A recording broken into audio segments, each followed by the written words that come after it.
Recording. Okay, Chris, I think we're on the air. Yes, we are. Reporting live from Madrid airport. And I'm currently sitting in Zurich. And actually, the weather is getting better here. Chris, you care to introduce yourself? Yes, hi, my name is Christian. I work as Chief Customer Officer for Asaya. And before I joined Asaya, I worked over 8 years at Amsterdam Airport Schiphol. And yeah, happy to be here to make aviation more sustainable and efficient. Super cool. And my name is Max. I'm co-founder and CEO of Asaya. Previous to starting Asaya, I co-built Airbus here in Zurich, Switzerland. Airbus is a SaaS platform that allows companies to manage their company car fleet more efficient. And before that, I was a co-founder in Shippo based out of San Francisco. And Shippo's goal is to streamline and optimize the fulfillment process of e-commerce merchants. So yeah, the red thread in all my activities as an entrepreneur is essentially help companies optimizing their logistical processes based on cutting edge technologies. Yeah, so I introduced myself way longer than you, Chris. What did you do at Amsterdam Airport Schiphol? So I did different things. I had the pleasure to do very different things. In my first role, I was in the advisor in the capacity management department. So we were actually continuously looking as good as we could 1 to 5 years ahead, and then try to look at, given the traffic forecast and given all the assets that we have, where do we expect bottlenecks to arise in the next 1 to 5 years? So we were looking at the number of passengers, the number of flights, the type of flights, the flight schedules, and based on that, we would, for example, see that we need more stands that are slightly bigger, and we would sacrifice several smaller stands, for example, because we could see that there were less smaller aircraft and more bigger aircraft coming, for example. This was a very cool job, and I did it for 3 years. But after that, I wanted to get my hands dirty a little bit more. And I spent about 2.5 years being operations manager, which was a job that was in shifts. So I was working either from 7 till 3, 3 till 11, or 11 till 7, the graveyard shift, and on duty responsible for all terminal operations. So heading the team of frontline staff and people in the airport operations center. And that was also a great experience. However, I also realized that my ambition lies more with thinking forward than running ops in real time. So then I had the option to become head of innovation for Schiphol Group, and so the last, I think, 2.5 or 3 years, with the team of innovators, we were actually continuously looking at technology trends and trying to apply those technology trends into areas where the airport was looking for solutions because there were some issues or opportunities. Super cool. From when till when did you do capacity management? So that was the first 3 years. So I guess I started at the airport 2010. So okay. I would say 2010 to 13. Wow, so you went through this huge growth here, and so essentially you saw Schiphol going from 380,000 flights movements per year to 425. Wow, not bad. It's like more than 10%. That's huge for an infrastructure, right? Like Schiphol. Yeah, absolutely. And I think what's especially interesting, if you look at the graph below, is that the number of air traffic movements is sort of leveling off, and there's actually a maximum imposed by the government of 500,000. Oh, okay. So they're almost at it, but you can see passenger numbers is actually still increasing. It's growing, yeah. And that's sort of because both the load factor of aircraft, so how many seats are sold out, it went up over the years, and besides that, as I said, the aircraft gotten bigger. So if you fly an A319 or a 787, for example, it's still one flight movement, but the number of passengers could be almost twice as much. Interesting. Wow. Okay. So yeah, here you can see the shift from 68.5 to 71.1 is like 5% increase, right? And 496,000 to 499,000, that's less than 1% actually. Okay. Yeah. Wow. Some huge spread developing here. Cool. Yeah, let's maybe dive a little bit into our product, and I think the topic for today is to give a quick introduction into the Asaya system, and mainly from a benefits point of view. Why does the world actually need Asaya? And what are the challenges that airports and airlines and ground handlers are facing, where essentially a system like Asaya's can help them and support them in making their operations more efficient, safer, and more sustainable. Exciting. Can you explain a little bit how the system works? I have the dashboard here, which is live streaming from Heathrow Terminal 5, right? Yeah, absolutely. Yeah, so what we actually do is we take video data from cameras, which can be any ordinary camera, preferably even an existing camera, so that we can leverage existing investments. And our main product is a software product based on AI technology that then takes this video data as an input, and the software turns the video data into structured data. So the basic output of the system is actually timestamps for certain events. So as you can see on the screen, for example, what time was the forward cargo door opened, or when was the high loader connected, when was the bridge connected. Basically, as long as you as a human are watching the video on screen, you could identify something happening there. It's something we can teach the system to detect, both automatically as well as in real time. Super cool. And the system is, I think we did pilots at more than 35 airports and with airlines around the world, right? Yeah. And we're currently rolling out in Gatwick, in Seattle, Tacoma, on the west coast of the US, and in Quebec as well, in Canada. Yeah. Yeah. So what I always tell people is like, we just had our second anniversary, right? So I always like to think about it like the first year was sort of the year before I even do, was the year of the sort of the tech development and finding the problem solution fit and the application of the technology to business problem.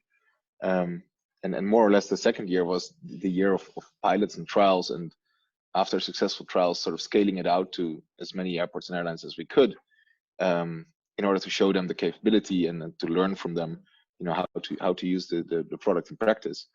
And now, yeah, the first 3 implementations are on the way, and I think there's several others very close. So let's hope that this year will be the year of the implementations.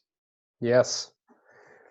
Very nice. So you worked in capacity management in Schiphol, right? So why does the world actually need something like Asaya, something that provides a situational awareness of what's happening on the apron, essentially? Isn't that something that an airport already has out of the box because they own the infrastructure? So the interesting part is that aviation has been quite successful over the last few decades, I would even say. And most airports have grown from relatively small airports where everything was very overseeable, almost literally. The guys in the tower would take their binoculars and look out of the window, and they could oversee everything. But because of this huge growth, because Open Skies agreement that enabled low-cost carriers to come into the market, which made flying much cheaper. And of course, in Asia, where you see the middle class developing, so people have more money, so they start to fly more. So in general, the demand for air travel has increased a lot, and airports have grown. And airports are infrastructure companies, so if there's a problem, the solution, the immediate solution, is always an infrastructure for them, or at least it used to be. Because what we see is that expansion of infrastructure, building new runway, building new stands, it's A, super expensive. B, the time to develop this infrastructure is also, it takes forever. And it's not a scalable solution, right? Because if you build one extra gate, it will only take you that far, and then you just you kick the can forward, basically. Yeah. So we saw one of these instances is, for example, that Heathrow's third runway has been ruled illegal, right? Like a couple of days ago, actually. I think this is a very good example of what I was just about to say, is that we also see that sort of public pressure is another reason why more and more airports are having difficulties to further expand capacity. Sometimes the physical space is just not there, and other times the physical space is there, but the public will just not have it. So more and more airports are forced to look into sort of smart technologies and smart solutions that will increase the utilization of the assets that they already have, rather than building more and more and more. Right. And how are they going to do that? If you cannot, or if when it's very hard building new runways, building new gates is also very expensive, and it's also a risk, right? Because you're creating capacity into the future that you hope that will actually be filled. What is the way out of this? It sounds like it's kind of a trap actually where the industry is right now. So I think it is true, especially like we're looking at now the forecast. Aviation, the demand for air travel is expected to double by 2037. So the problem that we're already seeing today will only get bigger. So we obviously believe that besides building whatever infrastructure is planned and is possible to build, airports and airlines will need to become more efficient to be able to actually accommodate this growth. And the funny thing is, the aircrafts have already been ordered. And if you look here in this graph, it's especially interesting that so it's a different graph, but even the sort of the most pessimistic forecasts are still huge. So it becomes more and more important to reduce delays, to make sure that all the capacities that is there is used as it is originally planned, or even go beyond that and sort of shorten turnaround times and flight routes and those kind of things, to therefore sort of virtually expand the capacity with the existing assets. Okay, so in the end, because you can't really put more planes on the same infrastructure to a certain extent, those planes are going to get larger. Is that the logical conclusion? Yes. So what we see for sure is a trend over time that the aircraft have been getting bigger and bigger. So typically what we see at airports, that they're still investing millions, if not billions of euros or dollars, while they're sacrificing smaller aircraft stands for bigger stands, and this in the end of the day needing more stands. So that's one typical thing that we see, even though if they cannot receive more aircrafts, which some airports actually can, even the ones that cannot accept more aircraft, they still have a need to be more efficient with the space and the infrastructure that they have. Yeah. So if you search, and you did this right last week, if you search a little bit for what is actually the development in terms of aircraft sizes, then what you find is that the order books with Airbus and Boeing, they're obviously full, right? That's something you mentioned already, but also that the size of the planes is getting larger and larger, and that's essentially like in this entire system where you have more pressure by having more passengers, you have more pressure by the infrastructure, at least in the developed countries, being very constrained, very hard to being expanded. And this pressure will be released through two valves, essentially, if I get that right. One is you have to make ground operations more efficient. And B, the aircraft itself that are going to depart and land at these airports, they're going to get larger to transport this enormous amount of additional people over the next 10 to 20 years. Yeah, absolutely. Okay, so how can Asaya, how can we help the industry in this situation? So what I really like about what we are doing is that we're doing something that benefits both the airline as well as the airport, because typically airlines and even ground handlers, they do not have a real-time overview of what's happening around the aircraft. So there's, in most cases, there's a schedule how an ideal turnaround is supposed to unfold, but nobody's really measuring that. And then if they are measuring it, it's usually sort of by hand, That could mean either even with So they pen and have paper. stopwatches? Either, yeah, with stopwatches, pen and paper, or more and more now, with apps where they need to push start and stop buttons, or just capture the times when things are happening. Okay. And of course, human is not made to manually collect data. So this data, every time when we had the chance to compare it against the ground truth, we've seen that both in terms of quantity as well as quality, that this data is actually really poor. So it's very common, somebody responsible for a turnaround is at some point like, hey, where's the fueler? It should have been here like 10 minutes ago. And then that's a pity, because if you would have known the fueler is late at the moment it's late, and you can act immediately, you can sort of minimize the impact on the overall on-time performance of that aircraft. So that's just one example of how knowing what is happening in real time versus the schedule can help you to sort of prevent delay minutes. And that's what I said before, like that's how we can prevent delays. And obviously delay minute for an airline is a cost, because it means connecting passengers might not make their flights. That might mean they have to go into a hotel. That means staff needs to be on longer. That means they might not make their slot. It means they have to wait, burn fuel. So there's a lot of things going into delay minutes, but in general, it's, delay minute can cost up to, depending on where you look, up to 100 euros per minute or so. And for the airport, every minute of delay is a minute that, their infrastructure is being used while it wasn't planned to be used, or it shouldn't have been used. So that's capacity dying every 1 minute at a time. Wow. But you talked about, tactical intervention into ongoing turns, like the fueler didn't show up on time. And that's something that we're tracking as well, right? So we have an overlay where we show essentially if a party has not appeared for a turnaround, and we're going to flag that with a red bar. And you can also get, if you have our smartwatch extension, you can also get an alert on your smartwatch, so your wrist is going to vibrate if you're the turnaround coordinator.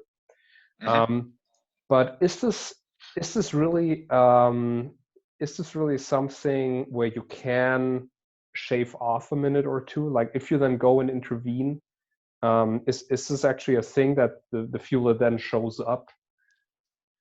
So unfortunately, of course, not all the time. But we have seen that there's cases, plenty of cases, where you can actually make a difference. So the way we look at it is, if you have a real-time system, and in real time, which things are happening or not happening when they should be happening, is there's an advantage. How big is the advantage? It's for sure not zero. It's for sure not 100%. So there are cases where you might have an impact. There are cases where you won't have an impact.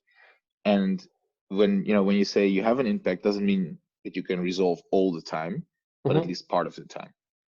But again, if you look at an airport or an airline, and if you can only decrease delay minutes by, I don't know, in the range of 1 to 5%, which is very conservative. Yeah. The sort of benefits are already huge. Cool. I think this here is a great example, right? So we have to be careful with differentiating correlation from causation, right?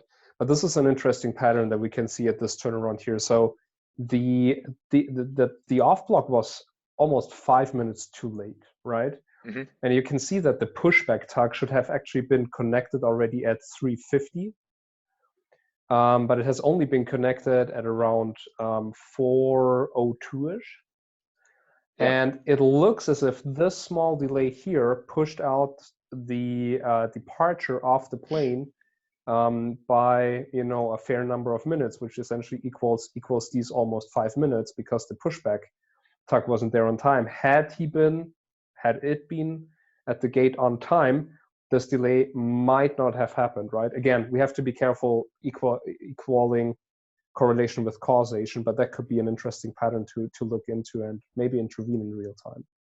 Yeah, no, I totally agree. And I think actually this also touches upon another interesting point is, what we talked about just now is sort of using the data in real time to act when things go off schedule. But a very different use is, when you have this wealth of data from all your turnarounds, right, and you can differentiate per day, per weather type, per aircraft type, you can start to sort of to find and learn, what does an ideal turnaround look like for me? yep, So for all the turnarounds that went as I wanted them to go, how did we do those turnarounds? And basically reverse engineer your turnaround schedule from that. And therefore, you might be able to sort of do a turnaround in 30 minutes instead of 35 or 40 minutes. right, And therefore not just reduce those delay minutes, but even structurally do faster turnarounds. And the example that I always like to make is the one of Formula One. And I guess people talking about turnarounds might get a bit bored of it because I'm not the only one using it, but you're I mentioning still, it at every conference, at every discussion. yes, that's true. People might get bored with me. Yeah. But I still like it because, the guys in Formula One, it's very similar. There's obviously limited amount of time. The pressure is on. There's very limited space because they're standing with like 15 guys around the car. Yeah. And they can turn a car around in under 2 seconds. And the reason why they can do that is because they're highly collaborative and highly synchronized. Right. So these guys, they know exactly what the other does, when they do it, how they do it. And as such, they act as a team around the car. And what we see in aviation, unfortunately, still is that there's a lot of different suppliers, right? So you got the fueler, you got the caterer, you got the loaders, you got the guy with the water, the pushback tugs, you got the guy connecting the bridge, and these might even be all different companies, and they do not have the same amount of synchronization and collaborative approach as the Formula One guys. So they optimize their own performance for their own individual service that they deliver. But what we also try to do is sort of, by giving this real-time information about what everyone does, sort of not optimize each individual service, but optimize the overall turnaround. Mm-hmm. And I think this is a great example because this is a Formula One pit stop from the 70s. Yeah. And it is played, I think, already at 8 or 10 times the speed, and it still takes forever. Yeah. So, these guys have also learned. Yeah, you can see it here big time. Unbelievable, this precision. Yeah. And that's the thing, like a Formula One car, I think has 300 real-time data streams coming from that car. And continuously they're simulating their decisions. So should we take the car into the pits now, or should we go another lap, or what happens if we do this? And because they have all this data and the history of this data, they can actually predict the outcomes of their actions. And then I think that's yet another thing that that we are working on, or we're saying, because we have all this data, we can actually predict, for example, when is the aircraft going to go off blocks. So traditionally today, the ground handler is responsible for updating the target off block time, where he should be, as soon as he thinks the flight is going to be late for whatever reason, he updates the target off block time. In practice, what we see is that they wait very, very long, up till like maybe a minute before the scheduled departure time, and then they say, yeah, actually, we need another 20 minutes. It's gonna be 10 later. Yeah, 10 minutes late. Yeah. Yeah, and then they might still be very wrong. And the nasty thing about this is that sort of all the proactive power that all the stakeholders could have sort of used, knowing this information earlier on, is lost. So classic example for an airport is gate planners. They will, if they see this information that it's going to be too late to make some gate changes, and the aircraft is going to go to the stand next, might actually already be waiting, and then the one aircraft is actually causing a delay for the other aircraft. Right. Which could have prevented if we would have known maybe 20 minutes earlier already that that fueler was 10 minutes late, and that was predicted to cause a delay of 5 or 10 minutes or whatever. So that's the situation where you're a passenger and the pilot says, "Good news, ladies and gentlemen, we're 10 minutes ahead of time." You land, and then you get another PA which says, yeah, we've arrived at the gate now, but unfortunately there's still another plane blocking the gate, so we can't pull in. Correct. And for the airline, as long as it's standing there, it's burning fuel at least on one engine. Right. But if it would have landed on time and the delay of the aircraft previous to it was longer, then people starting to miss their connections, then on top of the fuel burn, you have more costs. Right. Cool. Chris, I'd say let's call it a day for this first episode. I'm gonna take a stab at summarizing what we discussed today. So what we saw is essentially air traffic or number of passengers, amount of air cargo is predicted to double over the next 20 years. It's very hard to build new runways, new gates in at least the developed countries. So essentially there's two ways how this pressure can be released. One is airplanes are going to get bigger and bigger if you look at the order books of Airbus and Boeing. And the other valve to release this pressure is essentially to get more efficient in ground operations at the airports. And in this vein, Asaya is providing a system that gives situational awareness to the airport, the airline, and the ground handler, where they essentially have a 360-degree view of everything that's happening on the apron.